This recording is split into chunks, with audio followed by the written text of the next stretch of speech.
நீங்களும் நானும் தேவனுடைய ராஜ்யத்தின் பிள்ளைகள். அப்படியானால் பரலோக ராஜாவின் சட்டதிட்டங்களை நாம் கை கொள்ளும்படி நம்மிடம் எதிர்பார்க்கப்படுகிறது. ஒரு தனிப்பட்ட விண்ணப்பம். தேவன் தம்முடைய ராஜ்யத்தை என்னுடைய இருதயத்தில் வைக்கிறார். அவருக்கு நான் என்னை ஒப்புக் கொடுக்கும் பொழுது, தினம் ஒப்புக் கொடுக்கும் பொழுது, அவருடைய கிருபையின் ராஜ்யம் எனக்குள்ளாக ஸ்தாபிக்கப்படுகிறது. God has to be enthroned in our lives, and sin, self and Satan are to be dethroned forever. நம்முடைய இதய சிம்மாசனங்களில் இருந்து இறங்காதவராக இயேசுவே என்றென்றும் வீற்றிருக்க வேண்டும். பாவமும் சுயமும் சாத்தானும் என்றென்றும் அகன்றிருக்க வேண்டும்.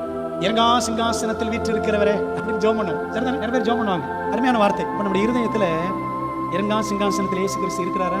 நம்ம நினைச்சிட்டு கூடாது எங்கேயோ இறங்கா சிங்காசனத்தில் உட்கார்ந்து இருக்கிறார் ஆண்டவர் அப்படின்னு. இங்க நம்முடைய இருதயங்களில, இருதயம் என்ற அந்த சிம்மாசனத்துல இறங்காமல் இயேசு கிறிஸ்து இருக்கிறாரா? அந்த ராஜ்யத்துக்குரிய பிள்ளையாகத்தான் நான் வாழுகிறேன்.